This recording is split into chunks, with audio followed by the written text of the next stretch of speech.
Ah oui.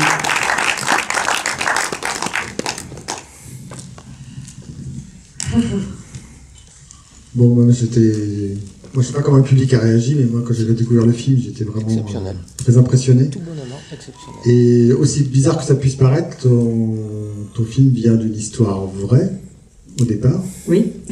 Est-ce que tu peux nous raconter cette anecdote ? Alors, l'idée de ce film, l'origine de ce film, en fait, c'est passé quand je lisais tout simplement le journal, comme tous les matins, et je suis tombée sur un article de faits divers, sur une femme qui était tombée amoureuse et avait épousé la Tour Eiffel. Voilà.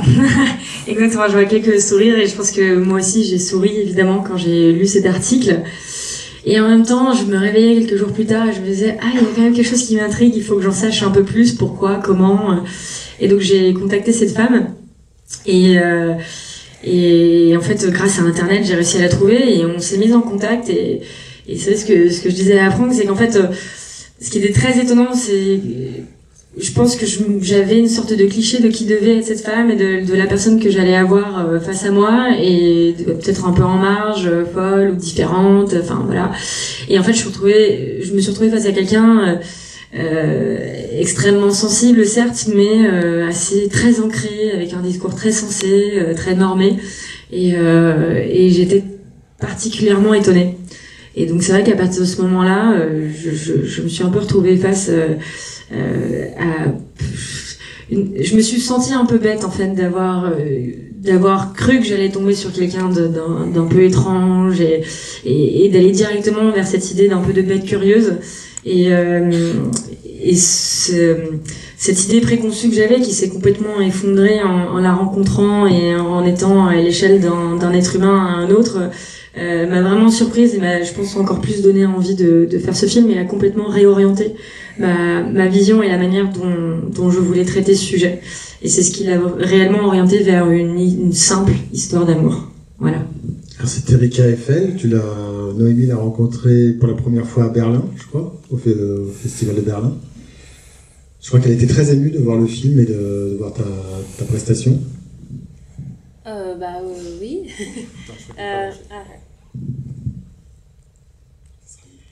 Oui, je l'ai rencontrée là, c'était il y a une semaine et c'était très, très émouvant de la rencontrer. Et oui, elle a eu l'air extrêmement touchée par le film. Et je pense que ce qui l'a touchée, c'est que justement Zoé a fait le choix d'en parler, justement, comme elle dit, pas comme une bête curieuse, mais comme une vraie histoire d'amour. Donc elle était extrêmement touchée. C'était Erika Eiffel et puis une autre personne en fait qui était elle directement amoureuse d'un manège. Ouais, oui, c'est-à-dire qu'en fait après la rencontre avec Erika Eiffel, j'ai commencé à écrire le scénario, l'histoire du film et j'ai volontairement cherché à m'éloigner de l'histoire vraie, mais juste à la garder en sorte de source d'inspiration. Et c'est vrai qu'après les premières versions du scénario, j'ai eu besoin de me replonger dans plus de recherches, qui étaient ces gens qui s'appellent Objectum Sexuel, donc OS, qu'on trouve sur Internet. Et je suis replongée et entre-temps, Internet avait fleuri. Et donc j'ai découvert cette femme Amy, une américaine, qui a, elle, épousé, en réalité, une attraction de fête foraine. Je me dis, c'est bien, déjà, je suis pas à côté de la plaque, parce que c'est possible. Et donc forcément, elle a aussi inspiré, quand on a travaillé sur le personnage de Jeanne, dans le travail avec Noémie, ça a été aussi une référence. Et puis, au-delà de ça, on a cherché à ouvrir un peu le sujet à tout type de personnes qui pouvaient se sentir un peu hors de la société ou en marge pour une quelconque raison. Et donc on a cherché plein de typologies de personnes, d'attitudes, de manières de bouger différentes pour essayer de construire ce personnage sans la cloîtrer dans une sorte de folie, de maladie mentale comme les gens voulaient, qui était l'objectif de sexualité. Et voilà. Bon, je vous laisse vite la parole, mais j'ai une dernière question pour Noémie, parce qu'elle m'a avoué tout à l'heure une chose que je ne savais pas. Tu as très peur des manèges. Et comment tu as construit donc ce rôle où tu dois tomber amoureuse d'un manège, justement? Oui, alors j'avais pas dit à Zoé que j'avais peur des manèges comme ça qui font partir dans tous les sens. Mais j'aime aller vers ce qui me fait peur. Je trouvais le rôle magnifique. Je trouvais l'histoire essentielle dans le sens où elle ouvre aussi à plein d'autres questionnements, comme le fait de comment quand on a un désir qui n'est pas forcément celui que nos parents attendent ou que les autres attendent de nous, quand on suit ce désir, comment on le fait accepter, comment on l'accepte aussi nous-mêmes. Je trouvais ça très, très fort. Je trouvais que c'était un personnage de femme moderne et assez fort, malgré le fait qu'elle soit très introvertie. Et du coup, je dévie complètement. Mais les manèges, j'en ai peur. Voilà, j'essaie de pas trop en parler, parce que je vais me faire raconter. Mais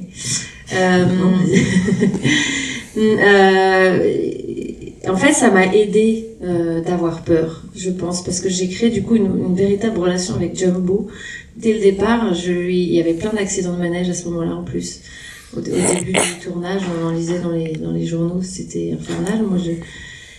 Et du coup, je priais, je demandais à Jumbo de faire attention à moi. Tu travaillais ton rôle, quoi, ton personnage. Voilà.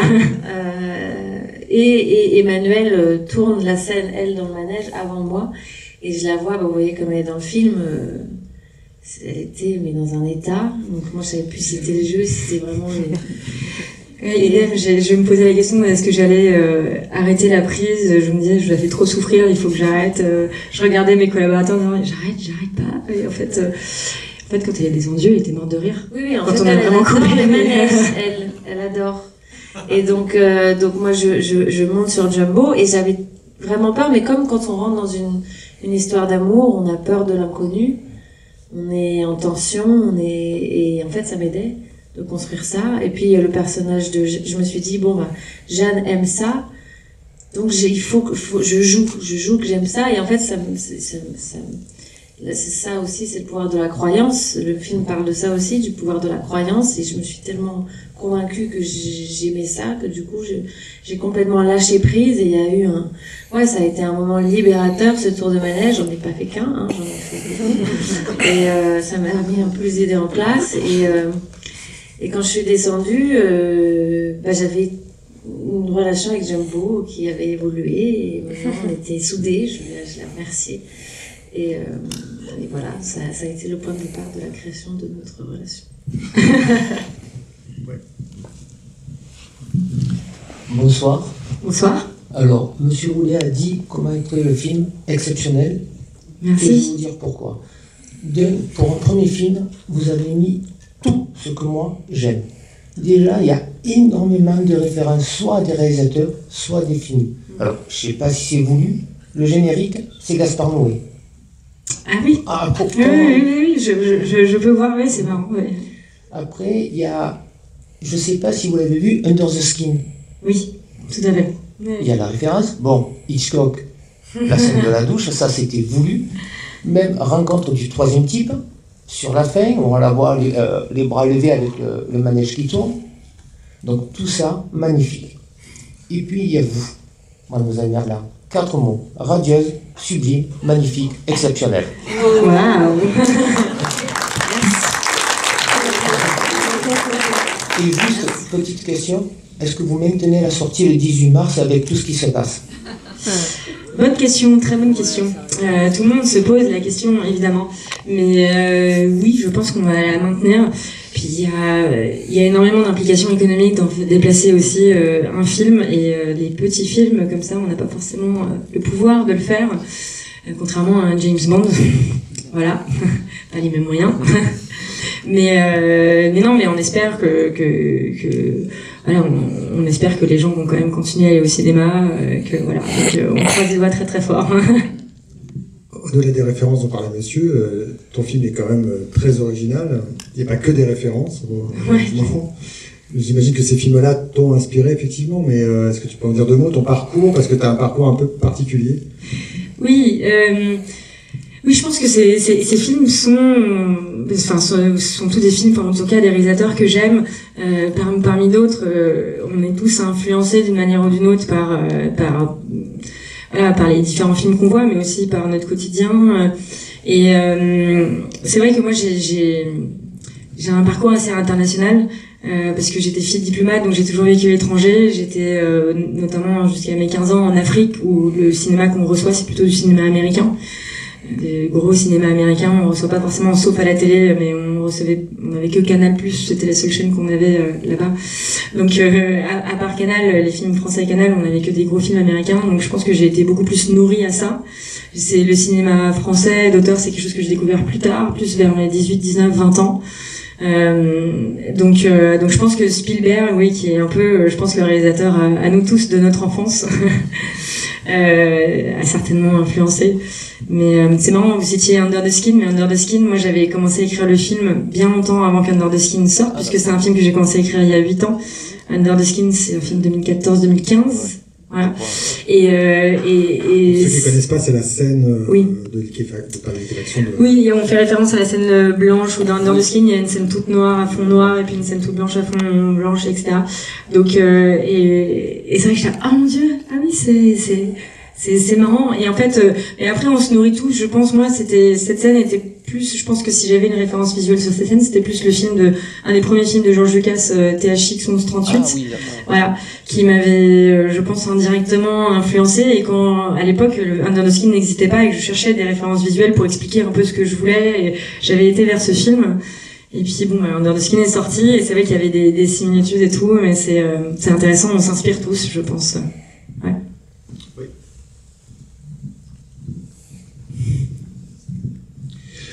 Bonsoir, donc merci pour ce film. D'abord un petit mot pour Noémie. Donc moi je l'ai découvert dans, je suis pas un grand cinéaste, cinéaste sûrement pas. Donc je l'ai découvert dans Portrait de la jeune fille en feu. C'est difficile de faire des rôles plus différents, donc je suis assez impressionné à ce niveau-là. Et alors pour la réalisatrice, je viens de vérifier sur mon téléphone, mais j'avais quand même décelé quelques signes de belgitude. D'abord, il y a la cascade de Caux, que j'ai plus vue depuis 45 ans, mais que j'ai connue. Ah oui, effectivement, ouais. Quand même le côté un peu déjanté malgré tout. L'ouverture et la fermeture sur Machiavel. À mon avis, il n'y a que nous deux qui connaissons Machiavel. Ouais. C'est un gros tube des années 80 belge. Je crois que c'est pas beaucoup sorti de la Belgique. Et donc la question c'est, est-ce qu'il faut être belge pour faire un film comme ça? C'est super bonne question. Alors, très bonne question. Je sais pas s'il faut être belge pour faire un film comme ça, mais en tout cas, la revendication belge permet peut-être plus de liberté de ton, ou peut-être que le lourd patrimoine français culturel peut parfois peut-être un peu enfermer de peur de déranger ou de trop sortir. Et c'est vrai que la Belgique, on est un petit pays, et puis on s'exporte beaucoup aussi. Donc voilà, moi-même j'étais une Belge à l'étranger. Donc je pense que, en tout cas, ma vision du cinéma et ma vision de la vie globalement, elle s'est jamais arrêtée aux frontières de la Belgique. Et je pense que après, il y a une sorte on parle souvent du second degré, de ce côté un peu déjanté belge. Je pense qu'on a du mal à se prendre trop au sérieux. Et donc même un sujet comme celui-là que je voulais prendre au sérieux, je sentais qu'il y avait quand même une étrangeté sur le sujet qu'il fallait aborder aussi sur le ton de l'humour pour autoriser les gens à rigoler autant du film qu'ils n'étaient touchés par ce sujet, plutôt que de l'enfermer dans un drame psychologique ou à l'inverse dans une sorte de farce. Donc je pense que cette liberté de ton, en tout cas, c'est vrai que je me sens quand même portée par cette étiquette belge qui m'autorise beaucoup de choses. Donc voilà, je sais pas si des réalisateurs français se sentent portés ou parfois enfermés par l'étiquette française, je sais pas, mais en tout cas moi je sais que c'est une force, en tout cas, que j'ai vraiment cherché à cultiver. Même c'est aussi la raison de mon retour en Europe après les États-Unis, c'était de me rapprocher de la Belgique et d'aller réellement trouver ces racines qui m'avaient été inculquées par mes parents et par mes réguliers retours en Belgique, mais que je voulais aller chercher à la source. Voilà. Mais comment tu as convaincu tes producteurs? Je leur dis, bon, c'est une femme qui tombe amoureuse d'un manège. Ils n'ont pas dû se bousculer au Portugal? Oui, Alors c'est marrant parce que du coup la productrice de ce film c'est aussi une jeune productrice et je pense que sa jeunesse fait partie de sa folie d'accepter ce projet aussi. Donc je pense qu'on était un peu toutes les deux dans le cambouis ensemble. C'est ce qui a permis à ce projet de se faire une sorte de force de conviction, pouvoir de la croyance comme tu disais. On y croit, donc on va essayer de contaminer les gens autour de nous pour croire à cette histoire avec nous. Mais par contre c'est vrai, on en parlait, ce film n'aurait pas pu exister dans les sentiers de financement, on va dire, français. La France nous a soutenus puisqu'on a eu le CNC et une super aide à l'unanimité. Les gens du CNC ont adoré le film, ils soutiennent encore le film aujourd'hui. Et c'est vrai qu'on n'a pas eu les régions ou les chaînes de télévision françaises qui nous ont pas suivis sur ce film. Et donc sans la Belgique et aussi le Luxembourg, ce film n'aurait pas pu se faire. Et puis aussi, je crois que l'équipe était très soudée. On parle des 4 acteurs, je crois que on est vraiment un groupe très fort, même dans le doute. Vous étiez là, derrière Zoé, non? Ah bah oui, on était très très très soudés. Après, moi j'étais beaucoup avec Emmanuel. On a une relation très forte dans le film, donc il fallait la créer, cette relation, assez rapidement. Et puis Zoé nous a bien accompagnés là-dessus au départ, justement, de nous mettre dans des situations de répétition avec des exercices à faire complètement fous. Lesquels, par exemple? Enfin, complètement fou. J'étais assise face à Emmanuel. Donc, faut quand même se dire qu'on se connaît pas. Du coup, on est assises l'une en face de l'autre et on doit se dire des phrases. Je prends un exemple de phrase, mais même je t'aime ou je te déteste ou va te faire. Et on doit répéter les phrases que dit l'autre en changeant de ton à chaque fois. Donc, ça peut partir très loin. Et en changeant un mot. Enfin, je sais pas si vous comprenez. En fait, c'est une technique de Meisner pour le coup, qui est donc il y a 2 grandes écoles de jeux aux États-Unis. C'est la technique de Meisner et l'autre de mince. J'ai un trou de mémoire. Bon, moi voilà. Et Meisner travaille beaucoup sur le travail de répétition. Et c'est vrai que le travail de répétition de langage, finalement, au bout d'un moment, comme on dit la même chose, on finit par oublier les mots et se concentrer que sur l'émotion et ce qu'on reçoit en termes d'émotion. Et ça permet aussi de créer de commencer par ce type d'exercice, ça permet de créer une véritable intimité et de forcer aussi les acteurs à se regarder droit dans les yeux et d'aller chercher ce qu'il y a un peu dans l'âme de l'autre. Donc voilà, je trouve que c'est un exercice très intéressant. Ça crée un lien très très vite. Et voilà, et on a été soudés pendant tout le tournage et Zoé montait avec moi sur ce fameux manège la première fois. Donc ça nous a tous... Ouais, c'est ça. L'idée c'était de traverser l'adversité ensemble. Bonsoir. Oui, pardon, bonsoir. Ce qui me paraît intéressant, c'est souvent le cas d'ailleurs, les grands romans tiennent parfois dans une phrase. Madame Bovary, ça peut tenir dans 2-3 phrases, pas plus. Et après, c'est tout le style que l'on met autour de ce que l'on veut raconter. Parce que finalement, c'est vrai que quand on voit votre pitch, une femme amoureuse de manège, bon, voilà. Mais ce qui me paraît intéressant, au-delà du personnage joué par Noémie, et magnifiquement, c'est la personnification que vous faites de Jumbo. Jumbo, on a l'impression que c'est un personnage réel, c'est un personnage humain. C'est ce que fait finalement, c'est ce que fait Murnau, c'est Nosferatu le vampire, Jumbo. C'est King Kong, c'est finalement quelqu'un qui va chercher ce que nous avons en nous de différent et qui nous révèle. C'est un révélateur finalement d'amour. C'est une histoire d'amour double. Lui aussi, il aime finalement.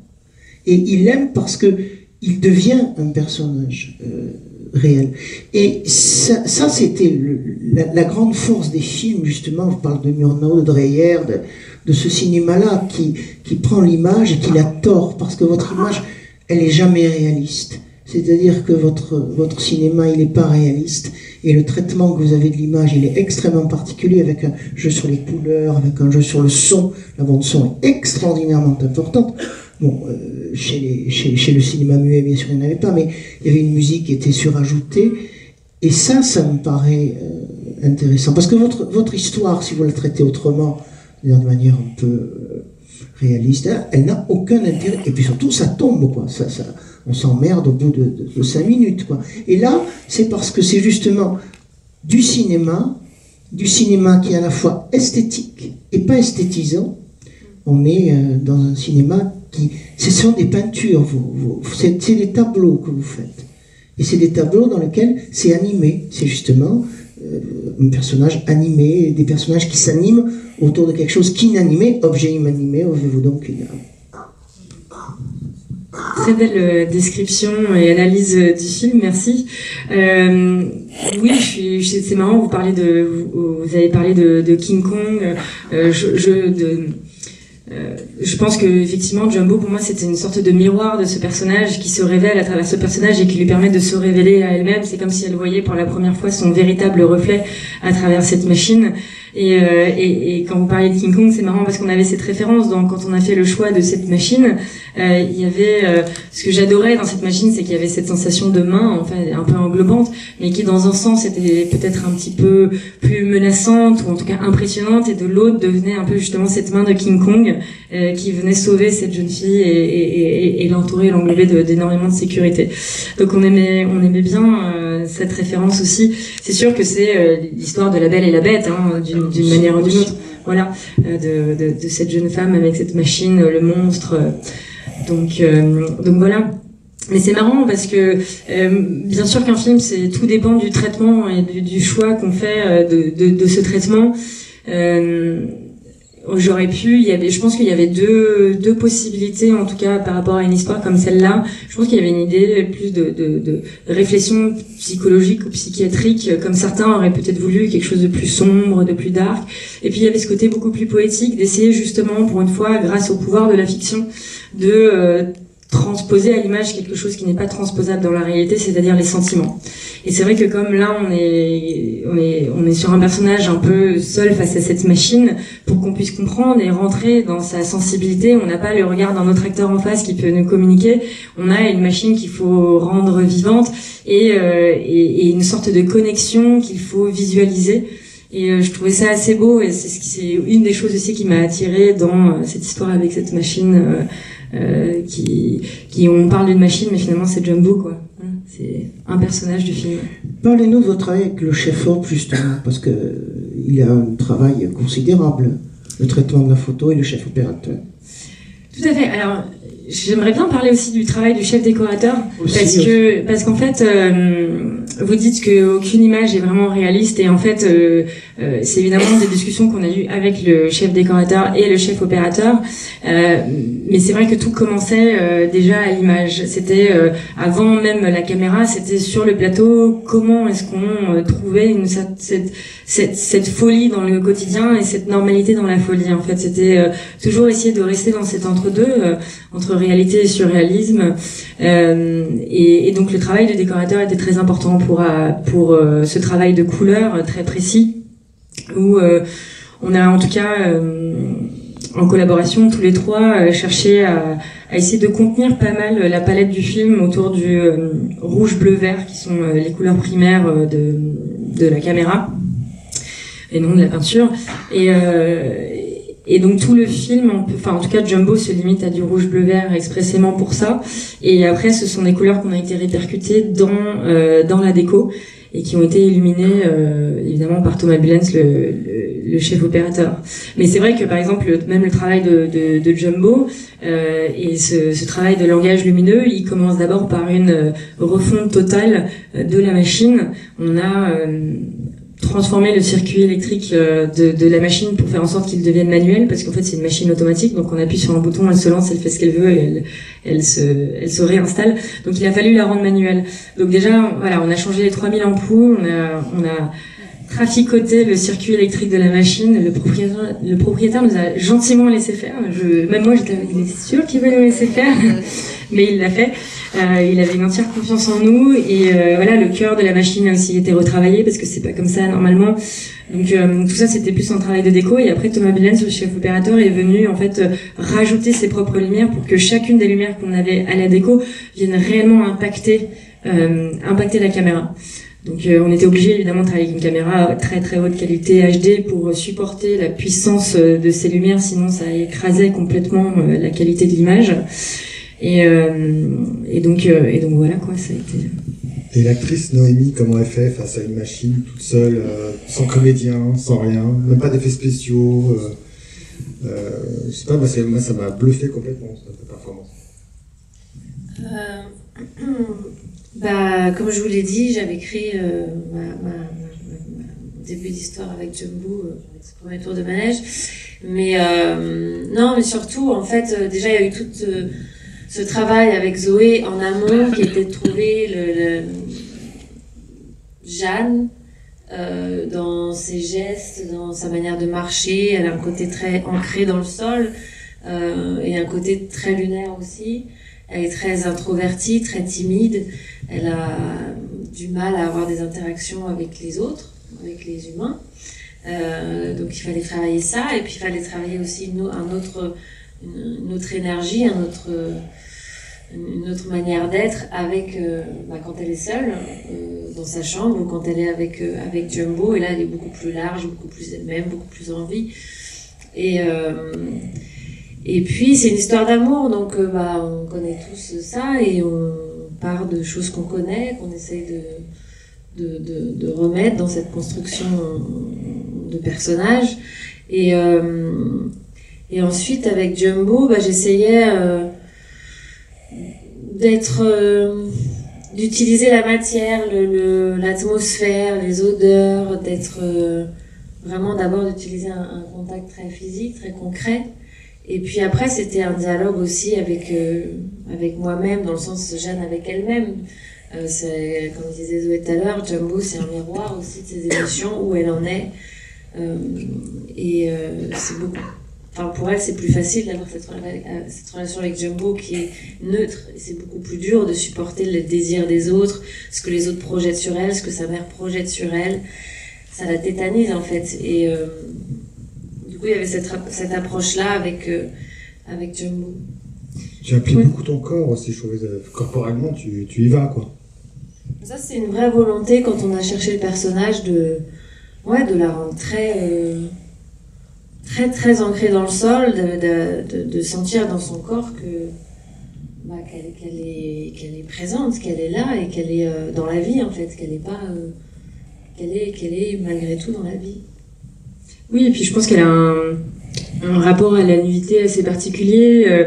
Dès cette première scène presque première scène du film, on la voit dans sa chambre, elle perd sa serviette de bain, et elle a elle est tellement à l'aise avec son corps, parce que je pense qu'elle a un rapport, en tout cas au début du film, pas du tout sexuel avec son corps. C'est quelque chose de très simple, de très enfantin, oui, elle est nue, c'est comme ça, c'est la nature, il y a rien d'étonnant, il y a rien qui la gêne, contrairement peut-être quand on devient normalement adolescent, on commence même dans l'intimité à être gêné par ce corps qui se transforme. Et elle, ce qui est marrant, c'est qu'elle avait déjà ce corps de femme, de personnage, et en même temps elle restait dans ce rapport très enfantin à son corps, et très libre. Et d'ailleurs, je pense que cette liberté avec Jumbo, qu'elle découvre aussi avec Jumbo, et puis évidemment cet émoi sensuel qu'elle découvre avec Jumbo, c'était vraiment quelque chose que j'ai voulu protéger. Il y avait quelques effets spéciaux, évidemment, de post-production dans ce film, mais dans la conceptualisation du film et dans l'écriture du film, il y avait toujours une volonté de garder cette machine un petit peu ancrée dans la réalité, pour pas tomber dans une sorte de machine Transformers qui après peut faire tout ce qu'elle veut, et qui aurait pu peut-être nous faciliter, en tout cas, l'empathie homme-machine, de réellement tomber dans l'anthropomorphisme. Mais on perdait aussi un peu je pense, de vérité, déjà de l'inspiration de l'histoire vraie, et aussi en termes de performance sur le plateau, on rentrait dans une toute autre machine qui allait pas forcément vers cette physicalité directe, ce ressenti des matières et ce rapport direct de Noémie avec la machine, même si évidemment il n'y avait pas tous les sons sur le plateau, mais au moins le fait qu'il y ait un langage lumineux direct permettait on avait calé la scène, mais à l'intérieur, peut-être toi de trouver ton rythme aussi à travers de chaque prise, sachant que nous, on était là un peu les marionnettistes, et on réagissait à Noémie. C'est-à-dire que c'est pas nous qui lui donnions le rythme et le tempo, c'est Noémie qui donnait le tempo, et nous, par rapport à la chorégraphie, évidemment, on se calait sur elle. Et j'espère qu'en tout cas, c'était l'envie de donner le maximum de liberté à ce niveau-là.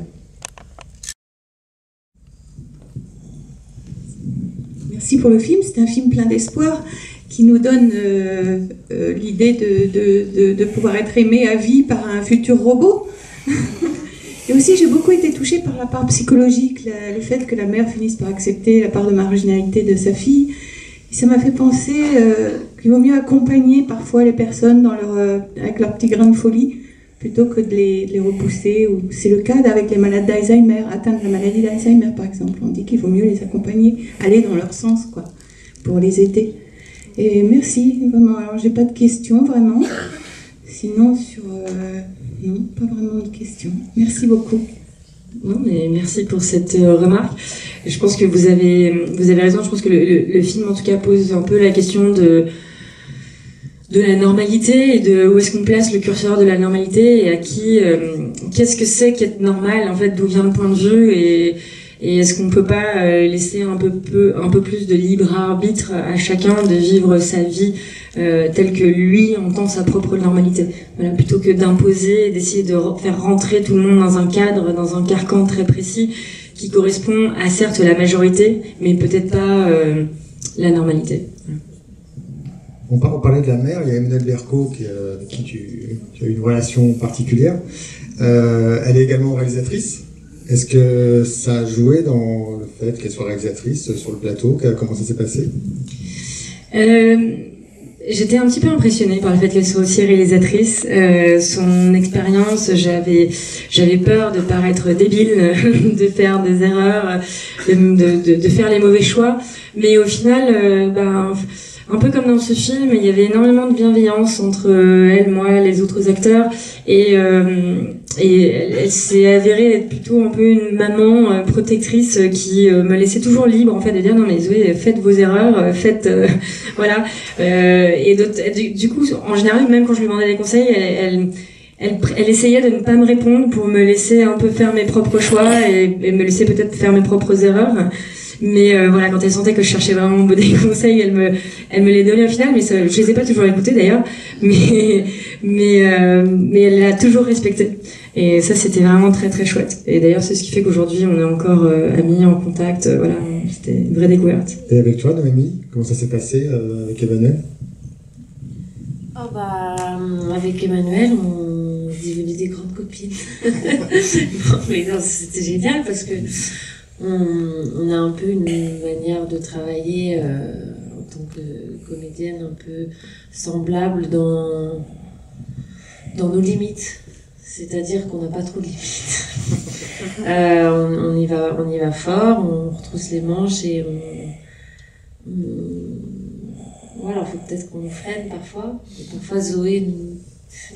Non, toi t'étais pareil. Tu trouves que je te freinais? Ouais, c'est ça, j'étais là. C'était les autres plutôt que vous les filles. Calmez-vous là. Moi, quand j'entendais Emmanuel qui disait vas-y, continue, plus Poulain, je disais rien, je disais non, Zoé, en fait, on était trois dans ce... Mais au moins, on était toutes consentantes. On était toutes dans...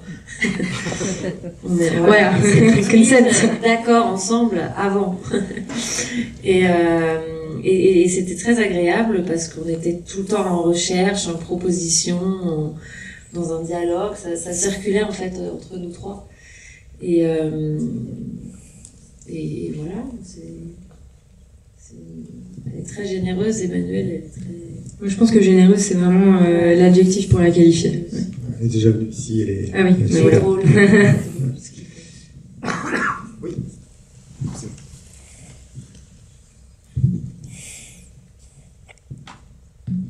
Oui, bonjour et merci pour le film. J'avais une question parce que vous êtes revenu plusieurs fois dessus sur le fait que vous avez mis 8 ans à faire ce film et voilà, donc, tout simplement je voulais savoir est-ce qu'il y a quelque chose qui a pris plus de temps dans ces 8 ans, enfin pourquoi, est-ce que ça prend plus de temps et est-ce que dans l'écriture, est-ce que ça a un impact, est-ce que ça vous a forcé à revoir votre détail avec certains détails à l'aune d'une nouvelle maturité. Voilà. Merci. Oui, en fait, c'est une très bonne question parce que ce qui est difficile quand on fait un film pendant 8 ans, alors évidemment on n'est pas full time, non-stop sur le film pendant 8 ans, mais quand un film nous accompagne pendant aussi longtemps, on passe aussi de jeunes filles presque ou jeunes femmes à femmes et c'est très difficile de garder en tout cas l'envie première du film, cette tonalité, cette fraîcheur. Moi je pense que j'ai été forcée à écrire, réécrire, parfois trop. J'ai souvent alerté aussi la production en disant je pense que ça va devenir contre-productif contre le film. Et donc c'est vrai que j'ai été forcée à écrire pendant 3-4 ans des réécritures, et finalement au bout de 4 ans en fait j'ai envoyé un peu tout le monde balader en disant stop, c'est fini, et je suis revenue je suis repartie sur mes toutes premières versions de scénario. Et j'ai jeté beaucoup de choses qui avaient été réécrites pendant 4 ans pour revenir à un peu de folie de cette première version, même si évidemment le chemin de ces 4 ans d'écriture m'avait aidé à découvrir certains moments et à faire certains choix qui étaient certainement plus intéressants pour le film. Mais au bout d'un moment, en fait, j'ai décidé de faire le chemin inverse et vraiment aller replonger dans des vieilles scénarios, parce que finalement, ce premier élan, il est très beau, et c'est très difficile de le garder jusqu'à la phase finale qui est de vous présenter le film ici. Et il faut être extrêmement vigilant en tant qu'artiste, en tout cas à ce niveau-là. Et après, pour répondre à pourquoi 8 ans, plusieurs raisons. Déjà, de base, c'est un sujet compliqué. Le monsieur disait sur un pitch, sur une phrase, c'est pas forcément évident de se dire que ce film, il faut aller le voir. Donc même si la poésie du film qui était l'envie de communiquer quelque chose de très visuel, de très poétique, de peinture, de tableau, on a beau l'écrire, quand c'est un premier film, il faut réellement que les producteurs et les financiers surtout arrivent à avoir cette vision avec vous et être un peu contaminé par votre vision. Et donc même quand on a des courts-métrages qui le montrent un petit peu, il y a toujours cette peur que peut-être qu'ils vont pas réussir sur un long-métrage à tenir le pari. Et donc il faut 8 ans finalement pour trouver un peu ces perles rares qui aillent du producteur aux financiers, aux distributeurs qui vont venir sur ce film au stade du scénario pour le soutenir. Et donc voilà, c'est ça qui prend du temps. Et puis je pense que c'est aussi une question d'évolution des mœurs et du débat social qui a beaucoup évolué ces 3-4 dernières années. Une liberté de parole et notamment un questionnement autour du genre, de l'identité sexuelle des gens, de l'orientation identitaire de manière plus générale. Et c'était des questionnements qui étaient très fermés il y a 8 ans, même si, clairement, moi, si j'ai eu l'idée de ce film il y a 8 ans, c'est parce que c'était déjà un petit peu là dans le débat, mais ça s'est démocratisé, on va dire, ces dernières années. Et c'est ce qui a permis aussi, je pense, à des gens plus frileux de suivre ce projet, de se dire que peut-être que là où il était vraiment précurseur il y a 8 ans, aujourd'hui, il rentre dans le débat, en fait. Ce qui doit te rassurer, c'est que le film a été acheté dans le monde entier, quasiment. Tu disais tout à l'heure le nombre de pays, c'est incroyable. Oui, c'est ça. On a beaucoup de chance, comme c'est un film très visuel, et je pense que le côté visuel, c'est plus universel, peut-être que le langage même d'une parole, et comme notre personnage n'a pas un langage universel, notre personnage principal, Jumbo, il n'y a pas besoin de sous-titres avec Jumbo, donc je pense que ça permet à ce film d'avoir une vie à l'international assez chouette. Il a été vendu en Amérique du Nord, mais il commence à être vendu en Europe, il a été beaucoup vendu en Asie, en Australie aussi, donc c'est chouette. Ouais. Tu oses beaucoup de choses dans ton film, et tu oses aussi au niveau de la musique, tu y vas. Est-ce que tu peux me parler, parce que tu as une relation un peu particulière avec ce compositeur? Ouais. Moi j'aime bien dans la vie, je me dis que les relations, elles sont évidemment beaucoup faites de rencontres et de faire un peu confiance à cette première rencontre avec les gens. Et en fait, ce compositeur, c'est quelqu'un que j'ai rencontré en rentrant de Cannes, pour être très honnête, du festival de Cannes. J'étais épuisée, j'en pouvais plus, j'avais pas dormi pendant une semaine. Et là, je débarque dans ce train et je vois qu'il y a quelqu'un assis à ma place à la fenêtre qui m'aurait permis de dormir. Et là, j'essaye de me contenir, mais un peu sèchement, je dis non, mais là, vous êtes à ma place, en fait, je vais dormir. Donc vous allez vous remettre à votre place, pas me la faire à l'envers. Et en fait, je tombe sur quelqu'un qui me fait un énorme smile jusqu'aux oreilles et qui me dit mais oui, bien sûr, mademoiselle, il n'y a pas de souci. Et je me dis oula, je vais tout de suite me calmer. Donc je m'assois, et là en fait, on commence à parler et on se retrouve coincé pendant 5 heures sur ce trajet de Cannes à Paris, et on discute et on parle de tout et de rien, de la famille, des références culturelles, de nos différentes envies artistiques, et ça a été une vraie rencontre. Et donc c'est à ce moment-là qu'il a entendu parler du film Jumbo, et j'avais encore rien fait si ce n'est quelques courts-métrages, et lui était déjà plus avancé dans sa carrière puisqu'il est plus âgé, et il a eu une vraie envie de suivre ce film, et donc il nous a pas quittés depuis, donc c'était une évidence que ce serait lui qui ferait le film jusqu'au bout, quoi. Voilà. Avec des notations très symphoniques. Voilà. Pour parler un peu plus, pardon, pas d'un monde, mais de lui, c'est qu'en fait, à l'époque, donc lui, il avait un groupe qui s'appelait Something à la mode, qui était classique électro, un mélange de classique et d'électro, mais c'était aussi quelqu'un qui commençait à se faire remarquer dans le milieu de la mode parce qu'il fait toutes les musiques pour les grands défilés, comme Chanel, Michael Kors, voilà, des défilés du style, donc, il était déjà très remarqué, il a fait pas mal de pubs, il avait fait quelques films en tant que nègre d'autres compositeurs ou même lui-même sur des films plus indés. Et donc quand il nous a accompagnés sur ce film, dès le début, c'était très clair qu'on voulait ce côté un petit peu électro, peut-être presque même un peu ringard des années 80, mais modernisé avec les années 2010-20 maintenant. Mais tout en gardant cette poésie, ce côté assez magistral que peut avoir la musique classique, donc dans cet entre-deux, entre quelque chose de plus terrien, plus métallique presque avec l'électro et puis les cordes très organiques qu'apporte le classique. Voilà.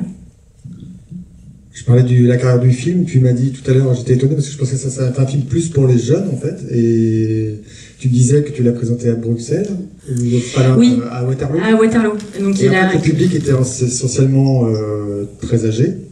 Il est jeune ce soir. Oui, il est très jeune, je voyais plein de jeunes. Tout à fait. Tu t'es étonné oui, c'est ça, et en fait c'est ce qui prouve que la jeunesse ce n'est que dans la tête.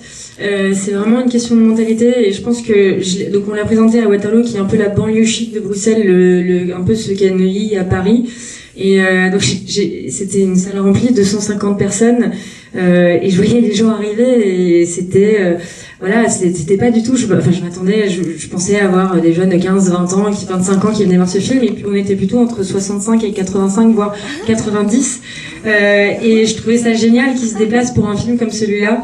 Ils m'ont surpris, j'aime bien être surprise par le public, et c'est vraiment là que je me suis rendu compte, mais voilà, c'est de nouveau des a priori et des préjugés complètement bêtes, et en fait, voilà, la jeunesse c'est un état d'esprit.